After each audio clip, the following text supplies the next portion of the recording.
I saw on Hollywood Raw? Well, I saw Adam and I saw Dax, and I'm telling you what, it's me, Kato Kaelin.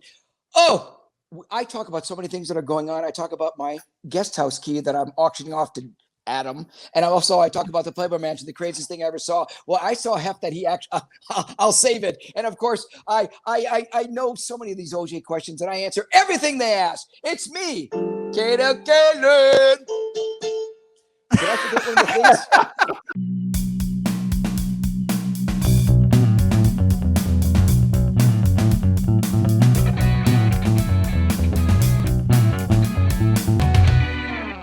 Kato, thank you for coming on the Hollywood Raw podcast.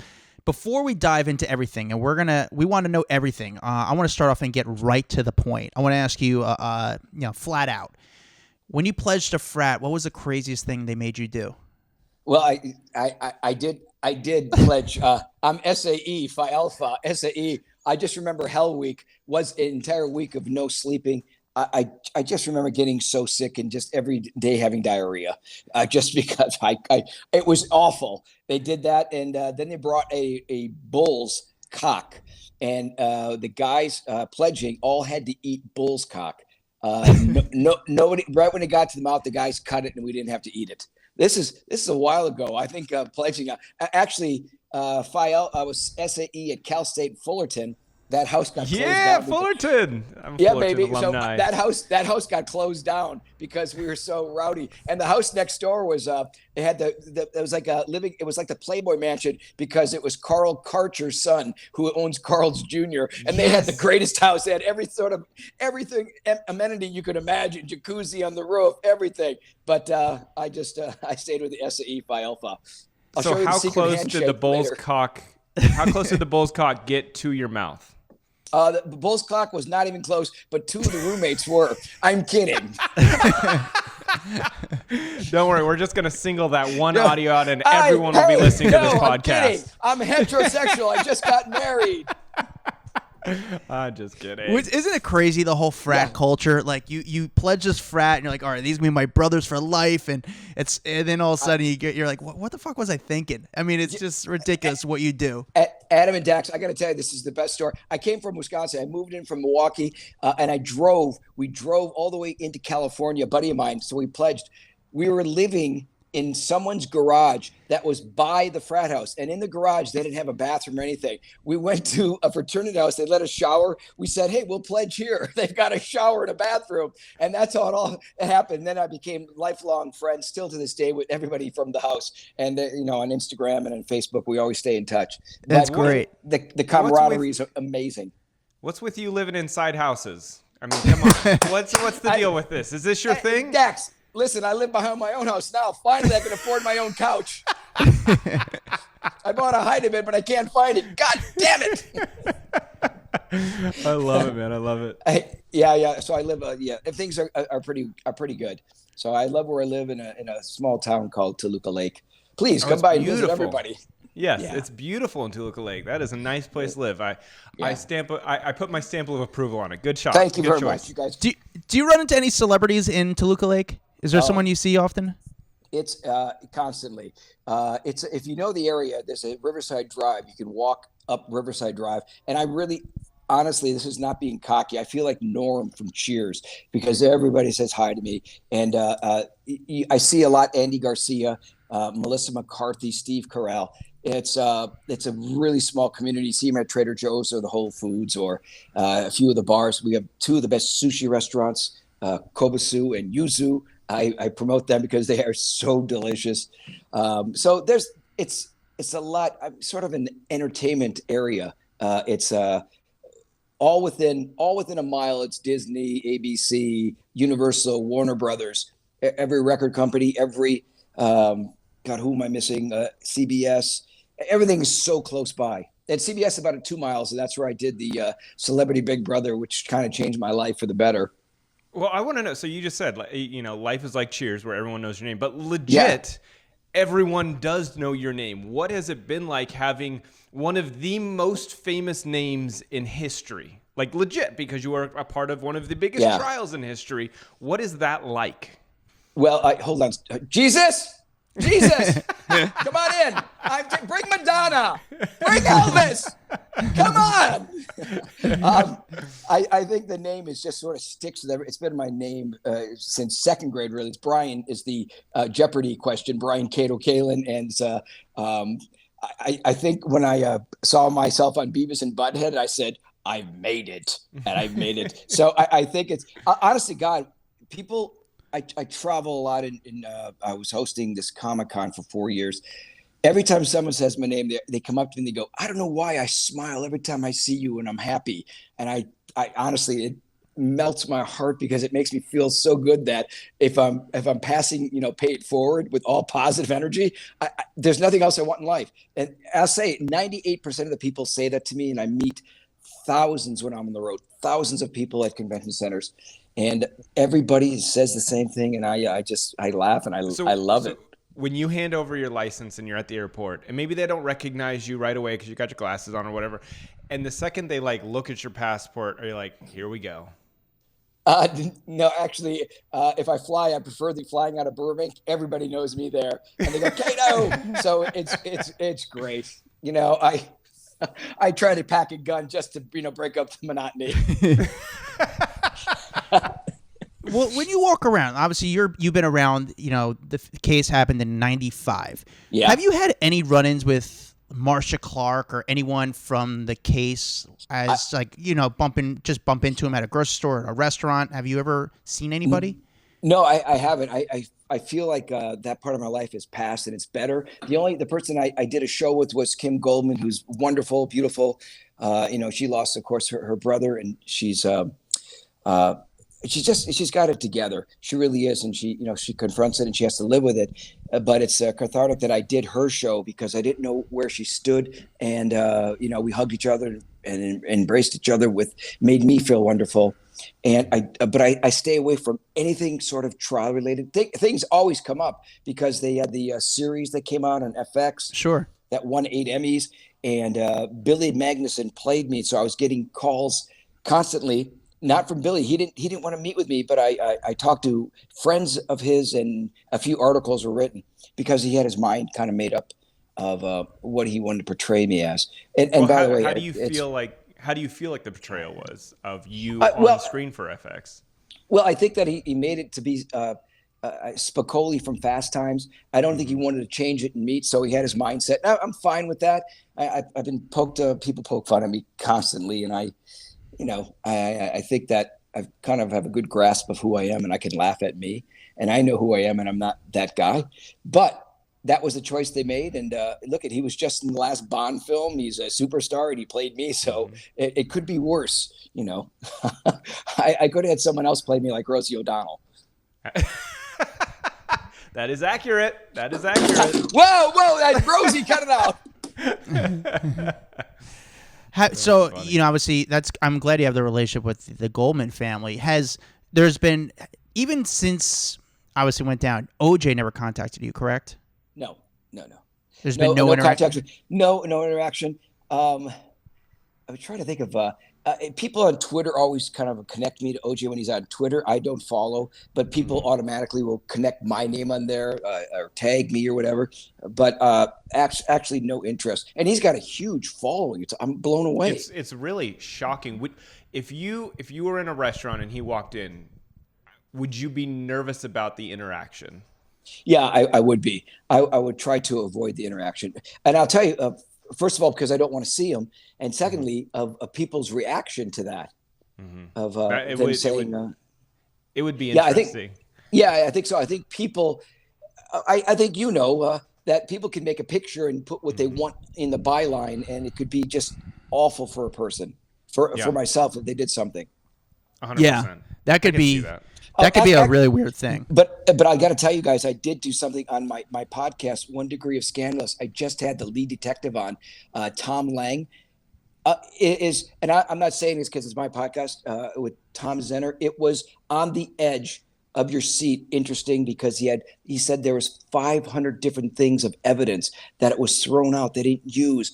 Tom Lang also did the Wonderland murders. He was the detective on. He did the Hillside Strangler. So this guy, it was just fascinating. And then he talked about the OJ case. And, I haven't seen him, 28 years or so. And it was God, once again, cathartic just to talk. And I met with all the detectives, and these guys really, they do their job. Over 150, highest besides police and detectives that worked on the Simpson case. Never in the history of any cases have that many people worked on a case. Yeah. Now, do you get tired of talking about the OJ case? I mean, just because you're so involved in it and everyone knows your name for it, I got to imagine it comes up a lot. Do you get tired of it, or you go, this is my life and this is how people know me, so I embrace it? Well, Dax and Adam, I do. I guess you could say I embrace it. I am aware of the questions, and if it was you involved in it, I'm sure I would ask you. But I'm more than cordial. I don't have trouble talking about it. I think there's more to me, and there always was before, and there's more to me now. That I think after I say that, they find out what else is going on. And like I said, for 4 years, I traveled as the host of a Comic-Con, and I just did a one with a show called Outlander. But everybody is just a show called Outlander. Come on, that is a huge show. Outlander Stars. Yeah, I did that one in the Last Kingdom, where they asked me to be the MC at this in Salem, Massachusetts. I've never been there, where I was witch hunting, and like I said, I'm honored because they saw me hosting the other stuff.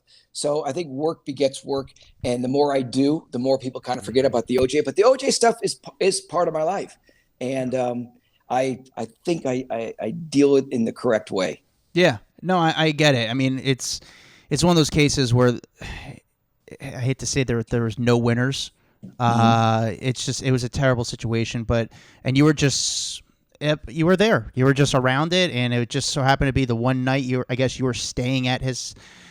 You were staying with him. There's a terrible event happened. How did you ever get to stay in his house? Like how did that go down? I'm gonna tell you that story, but one of our shows is I still have the guest house key, and we're gonna auction that off. Oh, that is so cool. I mean, not cool, but cool, and it's like a weird piece of memorabilia. Yeah, exactly. I've had this house guest key. I offered it to Larry King, and Larry didn't want it. The late Larry King, who was great. But my involvement was I had a casting business back in the 90s with a great actor named Grant Kramer. Grant was in on General Hospital and a few feature films. The feature film that's a cult classic, I forgot, Attack of the Killer Clowns. Anyways, we became friends. We did a casting business, went to Aspen. I'm going to make it short. Nicole was divorced. They knew each other from celebrity skiing events. They hit it off and became friends again. And I was the third wheel if they went on dates. So I was just the guy. And then Nicole, I was living in Hermosa Beach, said, I have a place here on Gretna Green, not Bundy, on Gretna Green with a guest house. I said, oh my God, it's a 2-hour drive for me. Can I move in there? I'll pay. And sure enough, I paid, became friends with the entire Nicole, her family, the kids, Sydney and Justin. And I just remember I tell stories about the Kardashian girls where they were all friends. And I had the guest house, and they would try to wake up Kato jumping on my bed. Wake up Kato. So I've known Kim for 20. I knew Kim when she was that big, and that was just her ass. But seriously,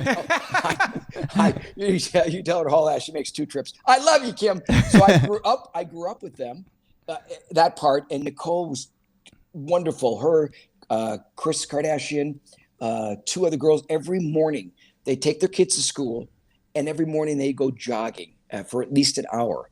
And like I said, they love life. And have you run into any of the Kardashians in the last couple of years since they've become the biggest stars on the planet?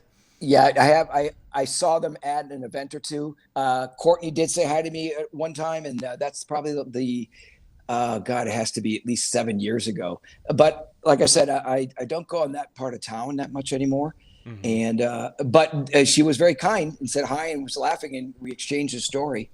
So that was pretty cool. Yeah. And actually, I saw Kris at unfortunately at Alan Thicke's funeral, and Alan was a friend. I did vacations with him. Great man. So Kris was there. She was friends with Tanya, his widowed wife. So I saw her then. She was very kind to me too. How much do you want this key to go for? How much do you expect it? Like, how much is it? I'm sure you had to get it a little bit of praise. How much do you think that key is worth? Well, the only people I got appraised from were people that appraise other things, and they said it was $20,000 to start with. And wow. I also have this is morbid, but I emceed where years ago in the 90s when I was really popular. I introduced the band's Smashing Pumpkins with a group called Pantera. We shot a video, and absolute laughs galore. It's on one of Pantera's albums. They got me on their video. But Dimebag Darrell, I got at my door a made guitar in marble, Kato's name engraved, Dimebag Darrell, and then he was killed on stage. Oh, wow. So I was I'm these weird things, and I know Robert Blake from the Mansion. I always tell people there should be a cardboard cutout of Kato at crime scenes. It's like Kato Kaelin, CSI. Okay, so Kato, where is the key to OJ's guest house right this moment? Where do you have it? I already told people where I live. I should say I have a safety deposit box. In a safety deposit box at a bank. And is it labeled like OJ's guest house key? Well, I put the label on. It's just the key, but yeah, it's the key. Wow. And I also thought a good idea, Adam. And Dax says, why not make some copies too? Right. I think I'm on that. I've got that key app where I can get a key made at any Lowe's and Home Depot. So there's different ways to go to do it. That's it. I even think that maybe even my house key where I live now, that might go for more or less.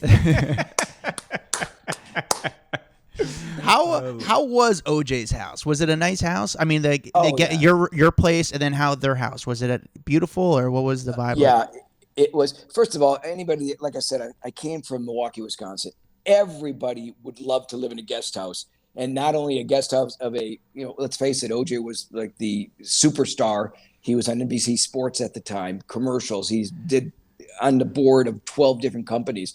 So my guest house was, it had kitchen, it had the bathroom. It was, I'd say probably only 900 square feet, but it was the guest house connected. And it was great. It was wonderful. And I used to, back then I used to run every day, and I could run from his house all the way down to the beach and back. And it was the great amenities. And then I would work. I worked late hours casting, and I'd be on the film sets wrangling extras at least till 4 to 5 a.m.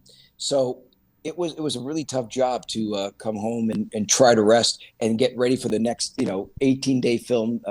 We do films that were sort of on the B level, but straight 18 days, and their hours were outrageous. So I know they obviously demolished the old house that was standing where OJ lived, but have you been in the area? Have you driven down that street in the last, ever? Well, how about if I told you that on May 21st, I got married, and the gentleman that we used his house was David Zucker, my friend who did Airplane, Naked Gun, Scary Movies, Top Secret. So we got married at David's house, which is really close to the old OJ house.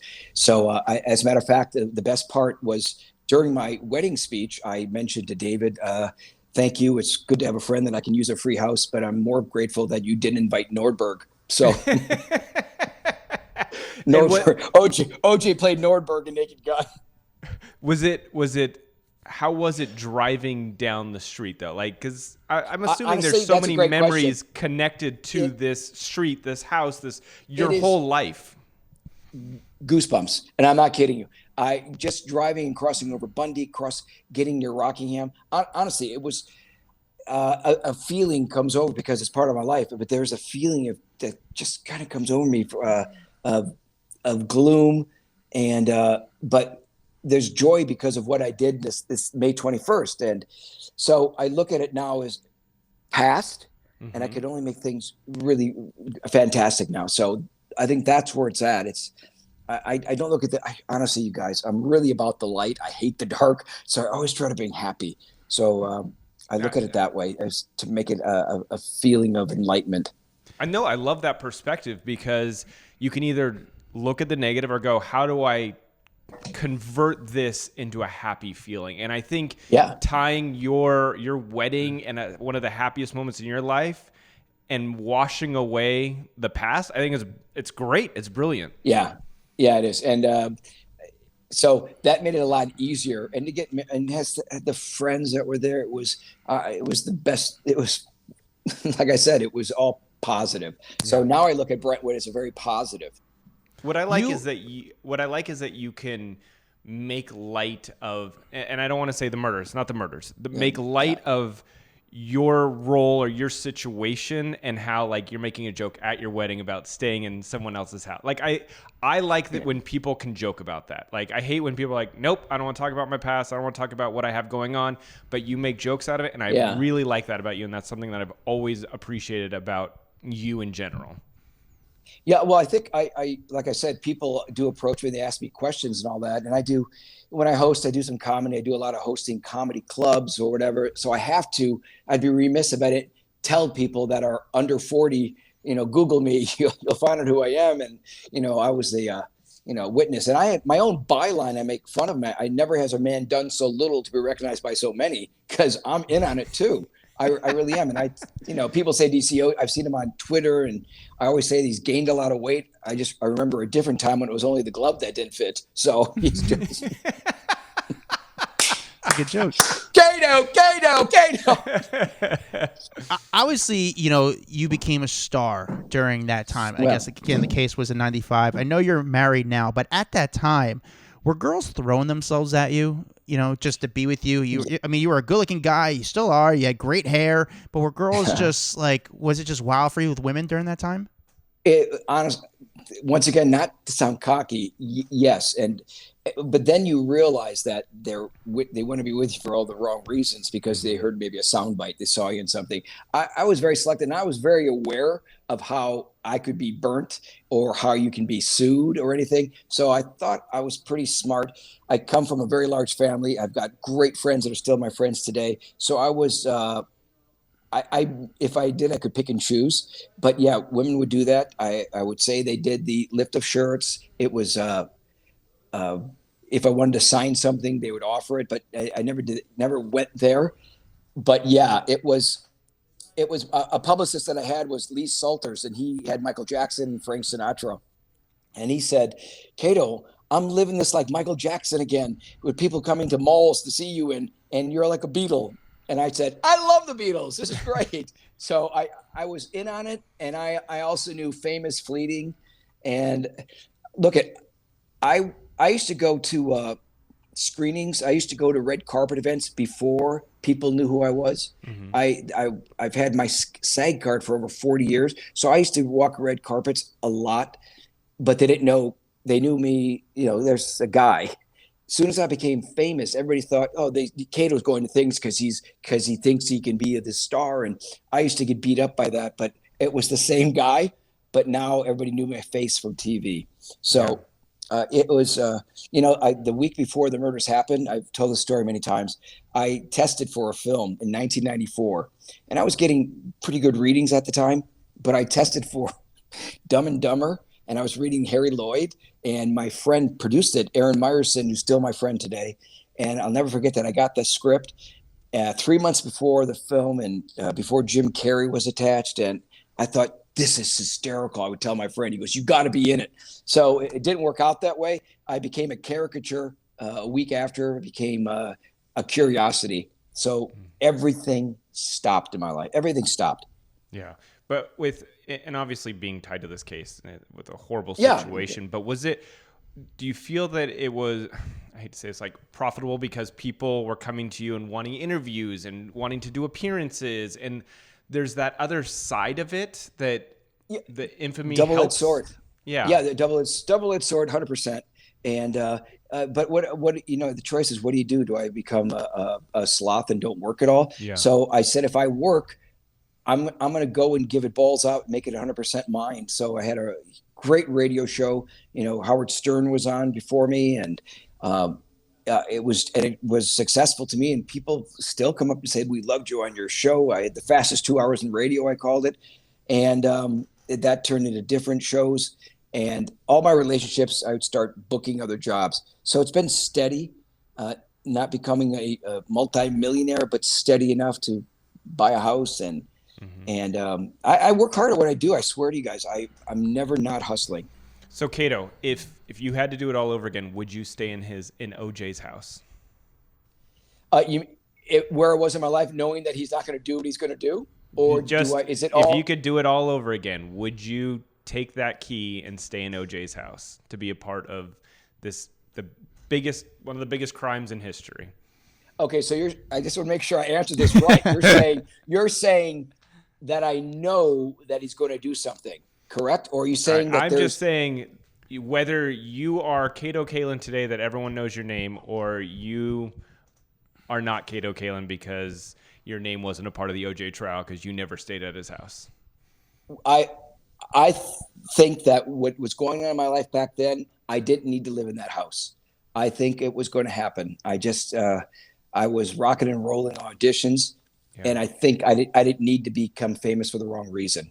I went backwards. I became famous for something that I wish I wasn't. But I also believe in God. So I don't know if everybody does, but I do. And I think you got a blueprint in your life. And they said, "Hey, Kato, this is going to be a great one. This is your blueprint." Yeah. And I have to live by it. And I live with it. And it is my life. And it's an interesting life. Yeah. I love it. How was the paparazzi to you? Were you cool with them? Was it wild for the paparazzi during this whole time during your life? Well, what happened with the paparazzi was I think it's their job. They build you up, and then they know when to take you down. I was aware of that, and I always try to memorize names. I always was kind to the paparazzi because I know it could go really, really bad. I hung out with Charlie Sheen at that time a lot. He's still my friend, but we were inseparable.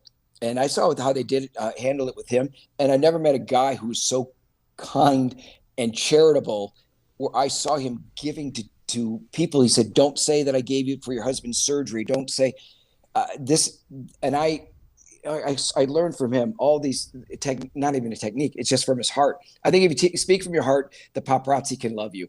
And it's really about it. I always took time out to say hi. Because I was just a regular guy. I didn't see like Kato as a celebrity. I just saw Kato as a regular guy. I just was in that moment, and people knew who I was.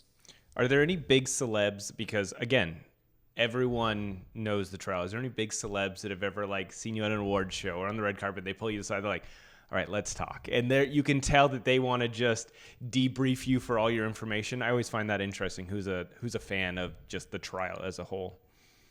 I think when I do the road or the Comic-Con, I meet all the DC Comics and Marvel actors, and I go to the green room. I won't even say names, but I'm with the A-list people. Boy, they're so cool to me. They rarely bring it up. They wait to see if I would bring it up, so they're comfortable. But I'm telling you, the guys on the truth, they would just say, "Fuck, man, you're a cool guy." Yeah. So, and that honestly makes me feel wonderful that they, for what it's worth, it's just like I said, I got caught up in something, and if they ask me, I have no problem, but I don't bring it up. And so how was it when when Jason Momoa didn't ask but asked? Momoa is great.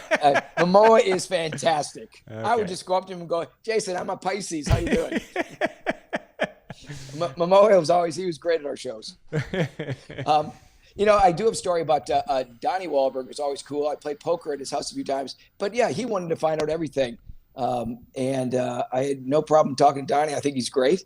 So and I also love poker. So, go ahead, Adam. No, there you go. No, I listen. I love talking to you right now because I've never had this opportunity. It's really fun for me. You went to the Playboy Mansion? Yeah, yeah, a bunch. Yeah, I was on the private list too, which is when you have to get them invited to movie night. And I'm one of the few people that said when Hef passed away that he's in a better place. I said, not really. What was it like during the heyday of the Playboy Mansion? I went there, I think, once, and I went for a normal party where the people rent out, and there's. Oh yeah, it's not the same though. I want to know what it was really like. The greatest parties were in the '90s when it was Tobey Maguire, Leo DiCaprio, all the Wilson brothers, Vince Vaughn. The Midsummer Nights, that was the most fun. And in the 90s when Hef probably had that 3 to 5 year of the best parties on Halloween, the best parties at the Midsummer Nights, July 4th, the absolute best. So I had so much fun. I'm still very good friends with Crystal, his widow, and I honestly, I think back of those times of just laughing. And I usually go to the parties. It was just me and Bill Maher. And Bill and I were single at the time. And if I had a girlfriend, I always brought her. So I was not the dog at the party, but I laughed my ass off. I had so much fun laughing. So what was the wildest thing you saw at the Playboy Mansion? The wildest thing I saw at the Playboy Mansion, oh God, I was invited to a few of the private bedroom parties I never took part of. So I'm not going to say. I believe that there could have been cameras, though. Really? I wasn't in, so thank goodness, because years later, cameras caught people. I can only imagine the library bank that was in that house at the time. It must have been out of control. What was I just hope I hope the cameras just added 10 inches. Please. What was the security like? Could people sneak into these parties? Were they pretty legit? Like, how did they keep people out? Because these parties were so massive. It was very high security. So I used to have the drive on, which is impossible to get. But when that drive on, when it got a little bit too crazy, you had to park in UCLA, and there's a shuttle. But you go through 3 different parts of security to make sure you don't have the fake wristband. And then you went on the van, and then next thing you know, they checked you all in the van when you came off. So in order to get in the house, you went through at least 3 to 4 checkpoints. I did the drive on. I didn't realize it was a big deal. So look at me. I did a drive on. Woo! Nice. And then you pulled up in a Toyota, and they're like, "Yeah, I don't know. Forget about it. Why don't you park at the Denny's?" Sir. Get out of here. Okay. You also did Big Brother. You know, who was on the season that you did Big Brother with? When I did Big Brother, I was with who I met once before, but didn't become a great friend until the show was Tom Green, myself, Ryan Lochte, who's an Olympic swimmer, Lolo Jones, Olympic sprinter, Braxton. Oh, I forgot her first name already. Tony Braxton. She won it. Tamara. Braxton. Tamara. No, it's actually Tamar. Tamar and Ricky Williams. The football player. Dina Lohan cracked me up every day. Who am I forgetting? A world WWE wrestler. I can't think of her name. Anyway, you were on there with one of the best casts Jonathan ever. Yeah, Jonathan, a host of a lot of TV shows. That's a good cast, though. Yeah, it was honestly, it was great. I lasted 21 days, and I still am so mad at myself for. I knew the answer to a question, and my gut said do it, and I didn't do it, and then that was it. So Tom Green, you became good friends with because of that show, yeah? Tom and I. Who did you least click with? Who did you least click with on there? Tamar, and that was sort of my demise because she's the one that he won and eventually got rid of me. So if anybody, it was probably her. Now, in hindsight, it's what it's a game. Didn't matter. That is what it is. It's a game. It's all strategy. You gotta do that on that show. And Kelly Call, the president of CBS, also Wisconsin. He went to Wisconsin-Madison, and still to this day we're friends. And it was so I didn't know him until then, until they brought me in, and I was like, oh my, his office had nothing but Green Bay Packer, Milwaukee Brewers, Milwaukee Bucks, Badgers, all sports memorabilia. We just start headbutting, and that was a done deal. So I'm a fanatic with my Wisconsin sports. Fanatic. We do a little bit of a speed round, and we just want to see, like, real quick, like the first thing that kind of comes to your mind. Is that cool? Yeah. All right. I'm going to start first. Is that all right, Dax? All right. I'm going to go for it, man. Who is the nicest celebrity? Bill Maher.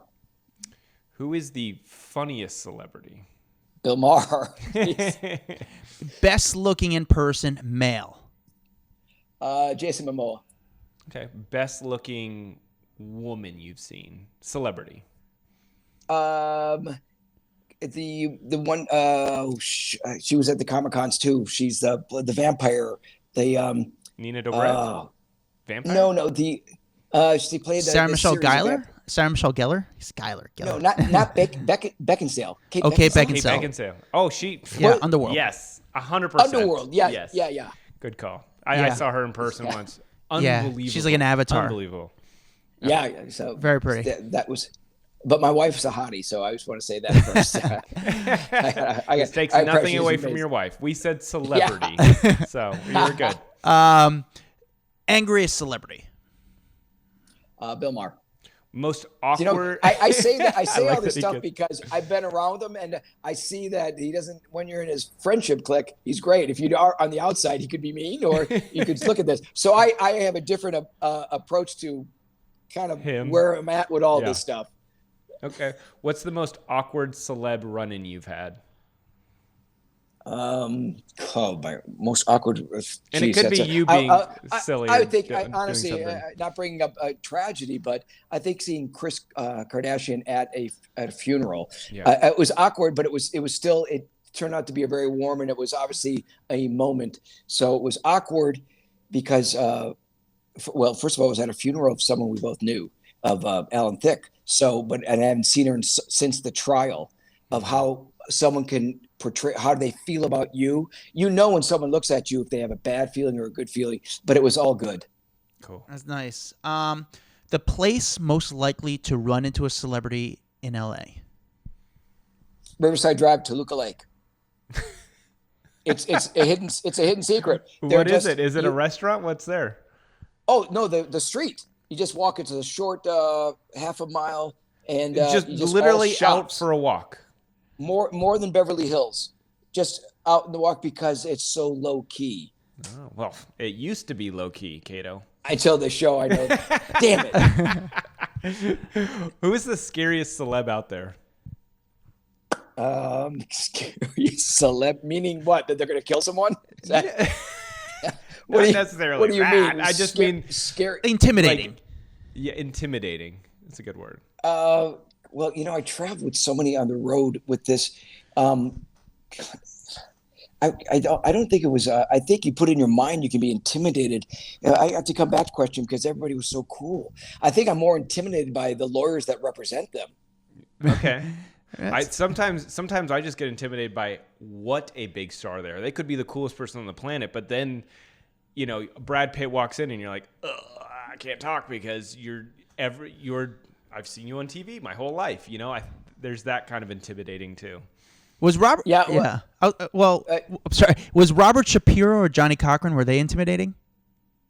No. It was, Robert Shapiro, even during a break, asked me if I could give an autograph to his son because his son was a fan. So I don't know if that was a ploy to get me, but I was aware of everything, but I was more than kind to him. I was like, wow, yeah, okay, cool, sure. Interesting. Okay. It's really bizarre stuff, right? I mean, stuff that happened when you're, I was at the court. I was waiting for my turn for 2 weeks, sitting like in a little closet because I was always on hold. And it was honestly the size of a closet. I think it was a closet. And it just was there. Wow. Yeah. That's crazy. I wonder if he gave his son the autograph. Did you give him the autograph? Oh yeah, I signed it right there. Yeah, his son was he said. What did you sign? Great. A piece of paper? Was it a picture? What was it? It was a lawyer draft, a piece of note paper. What do you make sign? An NDA?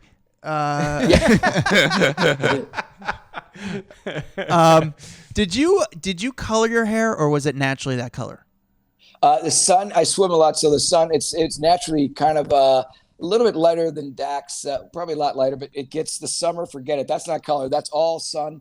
Doing emceeing golf events and swimming this morning. So it becomes sort of green actually from chlorine. I love it. Okay, hold on. I want you to tell me about IceWars. I saw you are doing this new show called IceWars. Yeah, it looks awesome. Which by the way, if no one has seen it, Kato, do you have your preview clips up anywhere? Because it looks Instagram. Awesome. It is. Okay, I have a friend of mine named Charlie Nama. He played hockey, professional hockey, and he's from Canada, and I've been friends with him for 20 years. So Charlie and I are always thinking of ideas, and Charlie came up with a concept. A brilliant concept. It is beyond brilliant. And I saw it. I said, Charlie, this is a 10-second pitch in a room. Everybody gets it. It's hockey players fighting on ice, MMA boxing style with MMA gloves on skates. 3 rounds. 1-minute rounds each. We have a round robin of 14 fights. Someone becomes king of the ring, and they go balls out because they want to win. Nothing's fake. Everybody goes to a hockey game for the fight. This is no game. This is just right to the fight. Well, and it's and the other thing you didn't mention, they're in their like uniforms. Like it literally looks like the moment would, like you said, everyone goes to a hockey game because they want to see the fight. And so we've got rid of all the extra BS of hockey and just getting straight to the fights. It is so awesome. It is on my Instagram at Kato_Kaelin. Just search it. But IceWars is on Instagram. Ice is War. And all the fighters are on there. I'm promoting now. Chris Therian, who was played 12 years at the Philadelphia Flyers, is the announcer for this. We have a few other announcers. I will go in and be man in the street, man in the stands, man also when the fight's going on. AJ Galante, he's our president, who was in Untold Crimes and Penalties, the #1 doc on Netflix, and his dad bought him a hockey team at age 17. It's the most incredible story. I recommend everybody watching that. So our team is we have the best team put together. Ex-hockey players also hosting. Sheriff McMurrow. I could go on trying to think of all these names, but it'll be August 6th is our next one. It's a pay-per-view on Fight, FITE TV. They did the Tyson, the Jake Paul, FightTV.com. Like I said, it's $19.95. River Creek Casino in Enoch, Edmonton, Alberta. It's a sold-out casino at Ticketmasters. We're selling it. So this will be our second one, and we have Barstool Sports love it. Pat McAfee's show, if you know Pat, his show is about 11 million people. He is gung-ho crazy. He says it's the best new sport. And if you read some of the tweets, people are going, "What is this? Is the newest sport? This is insane." And it really is insane and insane fun. It's kind of amazing. No one thought about this earlier because it's such a brilliant concept, and you know what I'm saying. Like everyone already loves the fights, but then you put people on ice where we're used to seeing. I mean, my hat is off to you guys for doing this. I love it, and it's really tough to skate and fight while you're getting your jersey pulled off, and someone's punching you. I said, if you guys on the podcast, I don't know if you want to put the clips up, but people will get it. And I'm telling you, they are punching. There's blood. We have doctors on the sidelines. And 2 of the last fights, May 21st, we had were 2 knockouts. And you fall hard onto the ice. Trust me. And I do want to mention, you guys, if I can, that was Charlie Nama created. It's IceWars, August 6th. But our podcast, we talk about it too. It's 1 Degree of Scandalous. And we are going with Tom Zenner. Our stuff has been... I've been approached to do a podcast forever. I said, I don't know.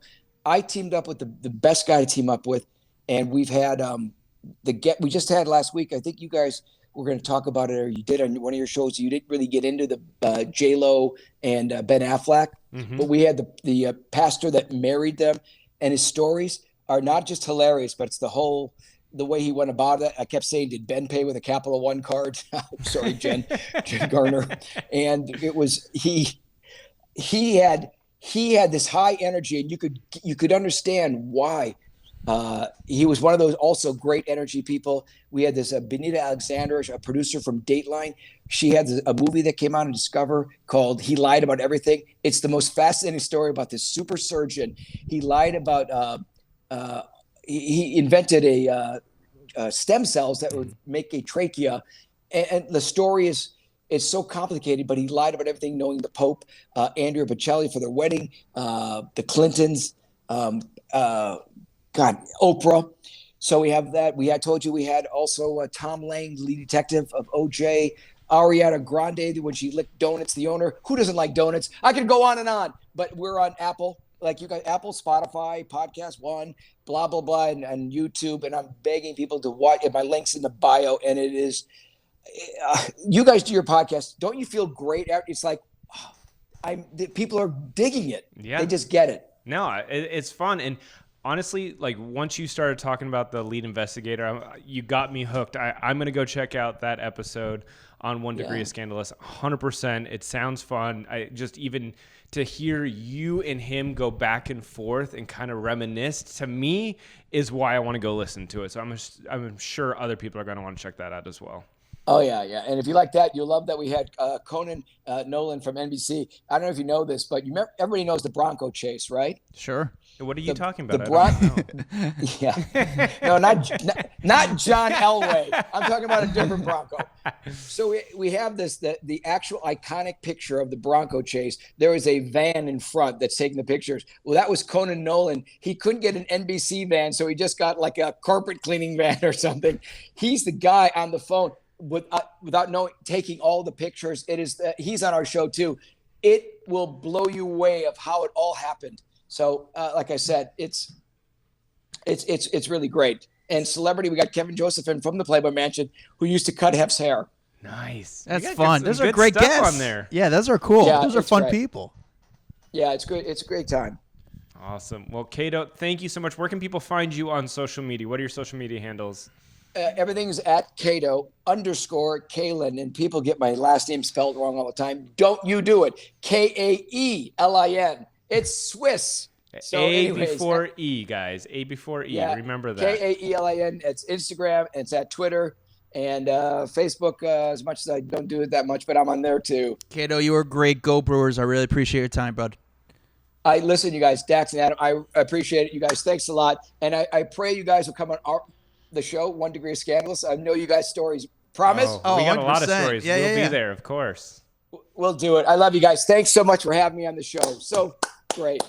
Kato's great, man. I'm like speechless because I actually enjoyed that interview so much more than, and I don't want to say thought I was going to, because I guess I didn't really think too much about it, but I actually really enjoyed it. Yeah, I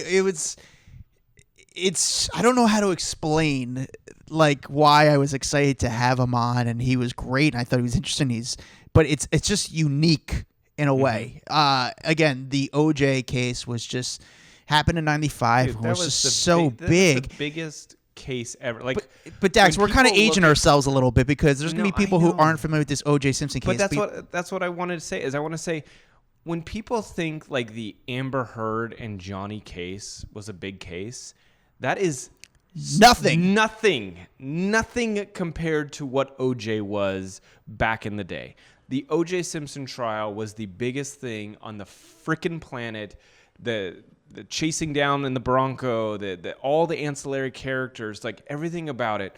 It was so huge. That's why there's been numerous TV shows and documentaries, and I mean, this man's name was put into, unfortunately, infamy, just because of the court case that it was wrapped up with. But he became a household name from the O.J. Simpson trial. I mean, and just hearing the fact that he still has the key to the guest house, I'm sorry, that was my favorite part. Make sure you check out the Hollywood Raw podcast on all social media platforms. We're on YouTube, where we have a video portion of this show. We're also on Instagram. It's Hollywood Raw Pod, P-O-D.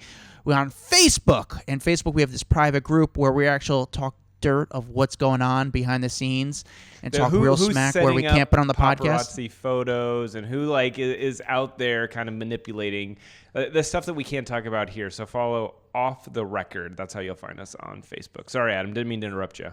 No, good. Thank you. Appreciate that. Find me at Adam Glyn. Find Dax Holt at Dax Holtz, and we'll see you guys next time. And make sure you leave us a review. We love you. Bye. What's up, guys? If you like that video, there's plenty more where that came from. Make sure you like, subscribe, hit the bell, so we can just feed you all the goodness daily. Hurry up. Come on. Let's go.